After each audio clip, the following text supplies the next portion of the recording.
बेटे हमारा next article है आर्टिकल नंबर 12। डेफिनेशन दी है, पहले इसमें डिफाइन किया गया है cylinder as the limiting form of cone, right.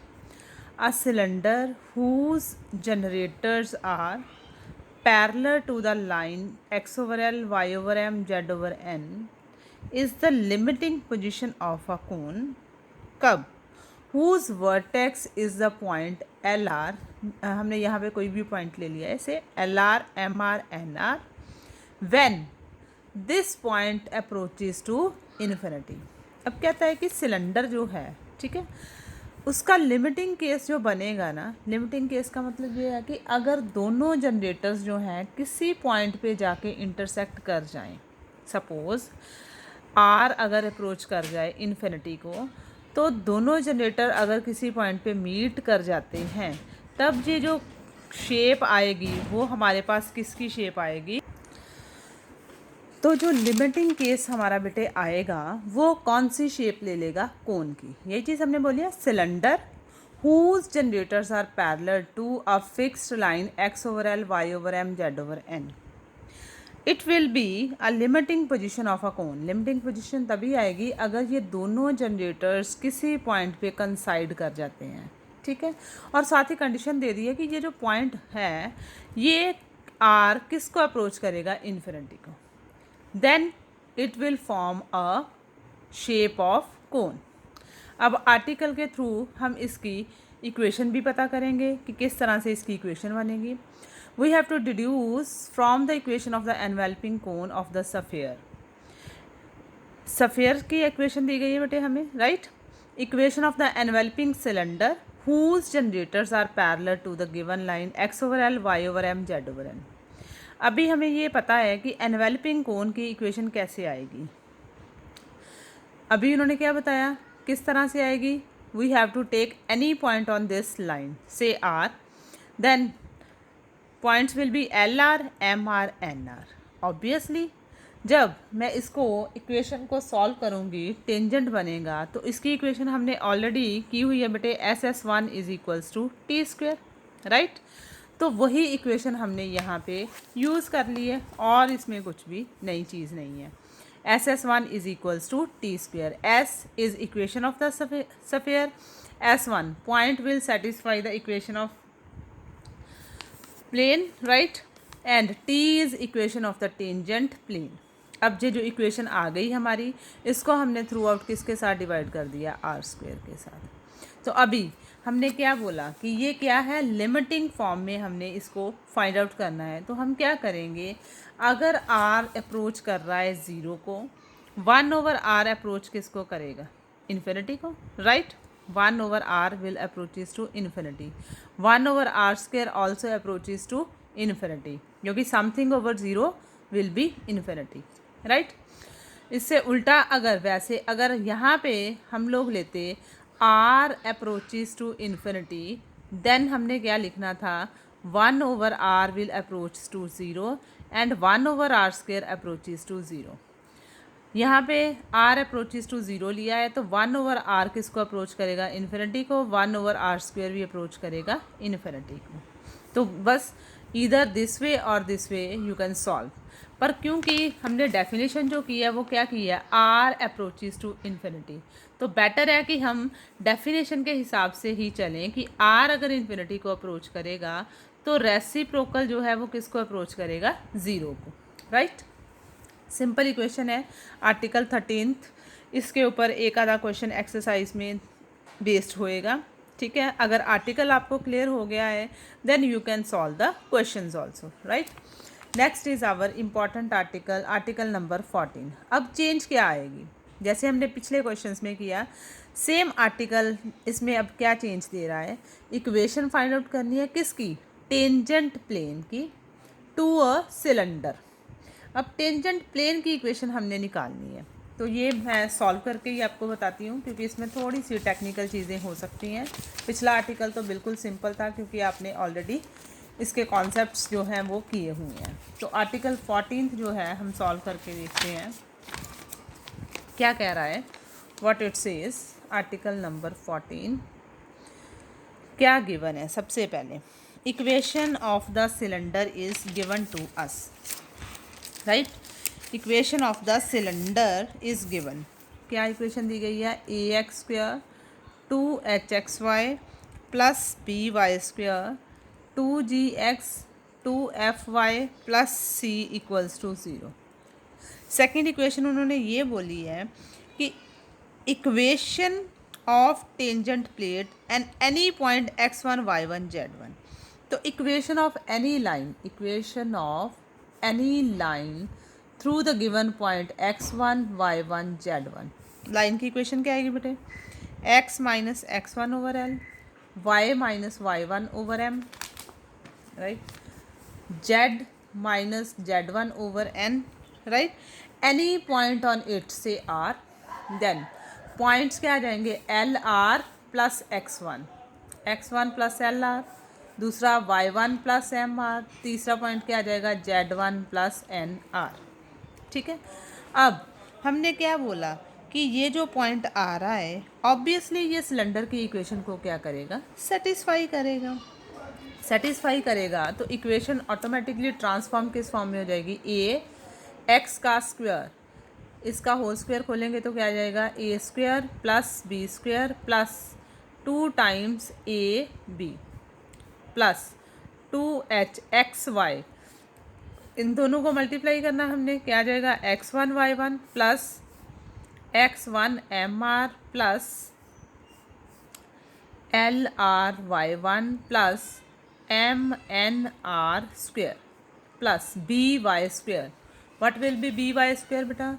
y का होल स्क्वायर खोल देंगे, y1 square m square r square plus 2 times y1 mr plus 2gx 2glr 2fy 2fy1 plus 2fy की जगह पे ml आ जाएगा, राइट।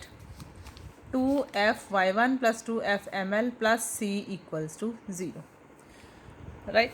उसके बाद हम क्या करेंगे कि जो कुछ कॉमन आ रहा है उसको थ्रू आउट कॉमन ले लेंगे, या quadratic equation in are square, क्योंकि टेंजेंट प्लेन चाहिए तो क्वाड्रेटिक इक्वेशन आएगी suppose.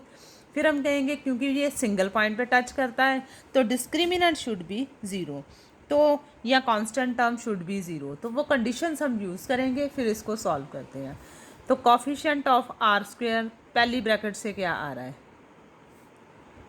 A L square plus दूसरी ब्रैकेट में से एम एन 2h भी आ रहा है साथ में, ठीक है, 2HLM प्लस तीसरी ब्रैकेट में से BM स्क्वायर, राइट।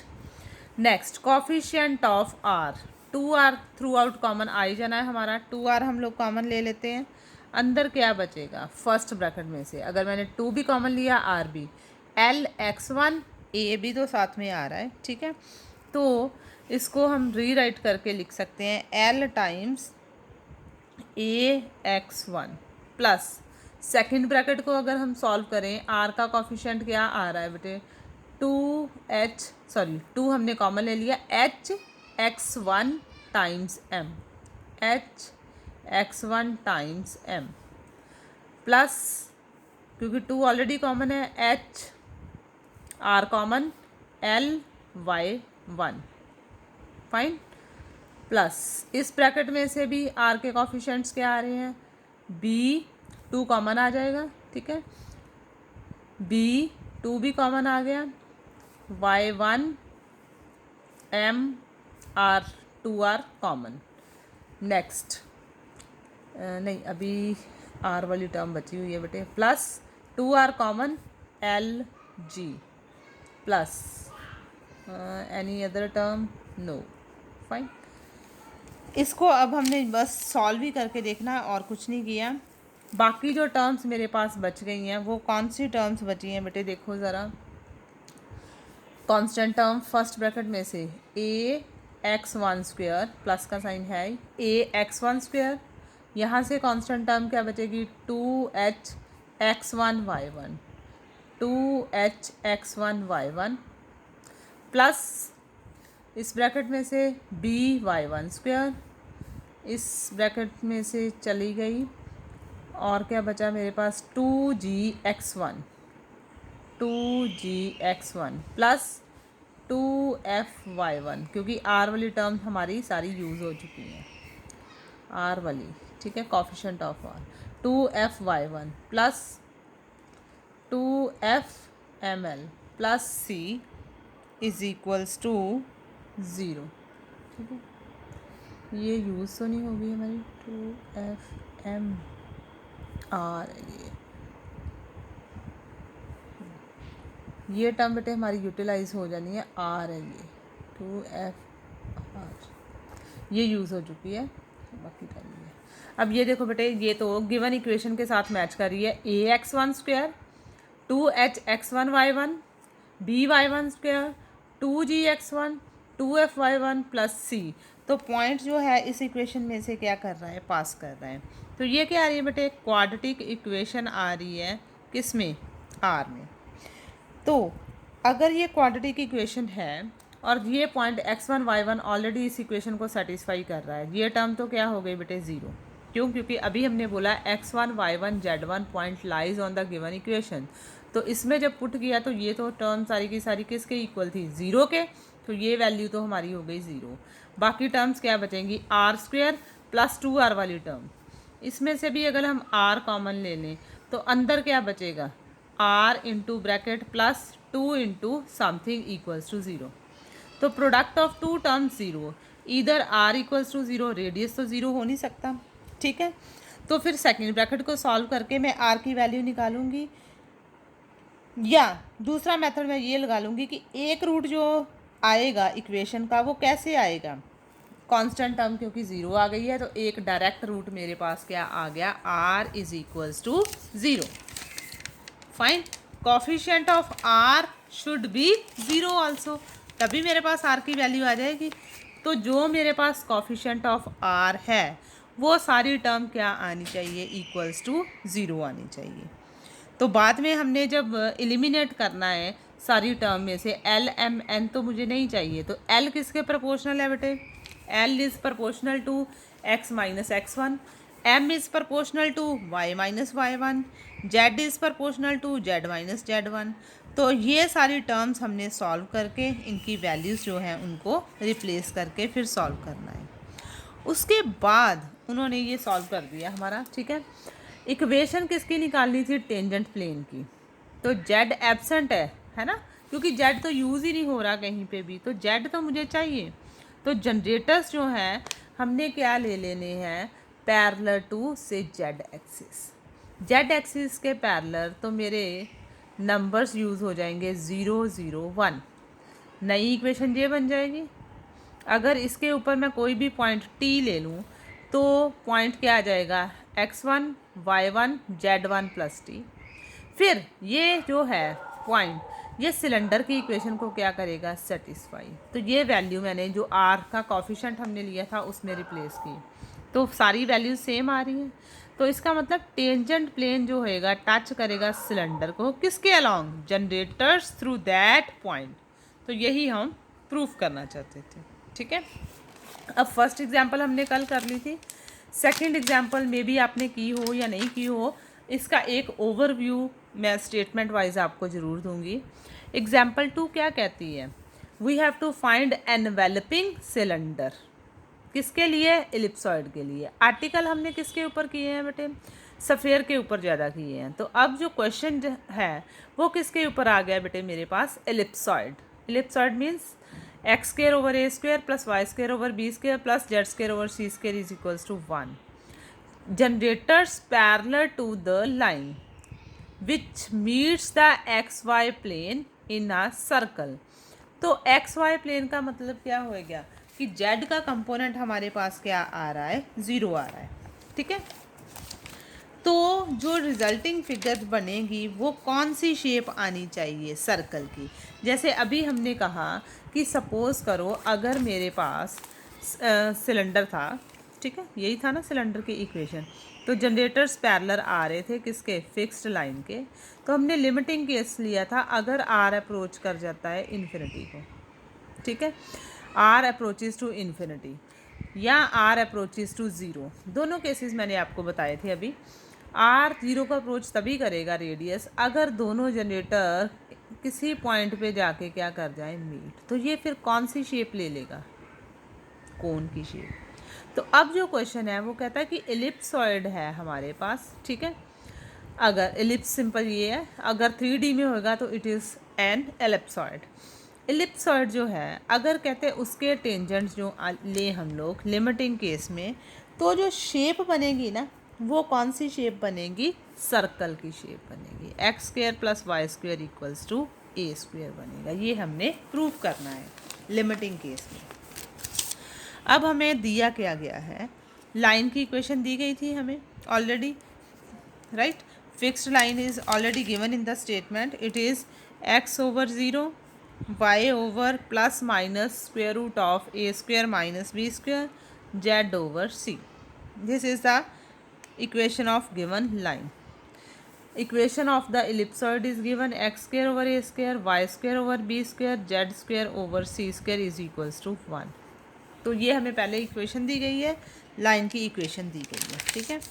अब कोई भी पॉइंट अगर मैं लूँ जनरेटर्स के ऊपर, ठीक है, तो पॉइंट को हम किसके लेंगे, x1 से y1 and z1।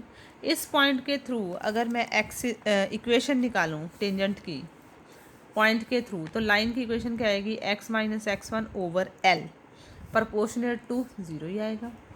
y minus y1 proportionate to plus minus of square root A square minus B square, z minus z1 over c। Any point on this line, say R, point will be x1. From here y1 plus minus under root a square minus b square. Next is z1 plus cr. फिर से y1. This point will satisfy the equation of ellipsoid. अब इस equation को ellipsoid में हमने क्या कर देना है, रिप्लेस। उसके बाद सॉल्व करेंगे, फिर सारा आर्टिकल के अकॉर्डिंगली फिर से क्या आएगा, क्वाड्रेटिक इन आर स्क्वेयर आएगी। क्वाड्रेटिक है, टच कर रही है, तो टच करने का मतलब क्या है, equation will have equal roots. तो हमने ग्रेजुएशन में उससे पहले 10th में भी यही पढ़ा था कि if equation has equal roots then value of its discriminant is definitely zero. तो जब ये क्वाड्रेटिक इक्वेशन बनेगी, इन पॉइंट्स को पुट करने के बाद मैं डिस्क्रिमिनेंट को किसके इक्वल पुट कर दूंगी, ज़ीरो के इक्वल। तब रिज़ल्ट अभी आएगा नहीं, क्यों, क्योंकि स्टेटमेंट में उन्होंने एक कंडीशन और दी थी कि एलिप्सॉइड को जब टच कर रही है तो मैंने किस प्लेन में उसको मीट करवाना है, एक्स वाई प्लेन में। तो जो मेरा आंसर आ जाएगा ना बेटे जब, तो मैंने जेड को क्या पुट कर देना है, ज़ीरो, तभी मेरा सर्कल बन पाएगा, क्योंकि मुझे जेड नहीं चाहिए। तो एक्स वाई प्लेन में दो ही कंपोनेंट यूज़ होंगे, तो शेप ऑटोमेटिकली कौन सी बन जाएगी, सर्कल की शेप। तो क्वाड्रेटिक इक्वेशन आ गई हमारी, डिस्क्रिमिनेंट निकाला हमने, आ गया आंसर। ये तो हो गया एनवेल्पिंग सिलेंडर की इक्वेशन। उसके बाद उसने बोला था कि एनवेल्पिंग सिलेंडर जो है अगर मीट कर जाता है एक्स वाई प्लेन को, तब सिलेंडर नहीं रहेगा, तब वो किसकी शेप ले लेगा, सर्कल की शेप ले लेगा, ठीक है। तो वही चीज़ उन्होंने यहाँ पे जेड को क्या कर दिया, ज़ीरो पुट किया। तो जो रिजल्टिंग आंसर आया that is the equation of a circle. तो अब ये हमारा सिलेंडर वाला चैप्टर बेटे ख़त्म हो गया है। जो अगर आपको कोई छोटी मोटी प्रॉब्लम है तो आप मेरे से पूछ सकते हैं, ठीक है। तो tomorrow we will start our next topic, it is about conicoids. Thank you so much.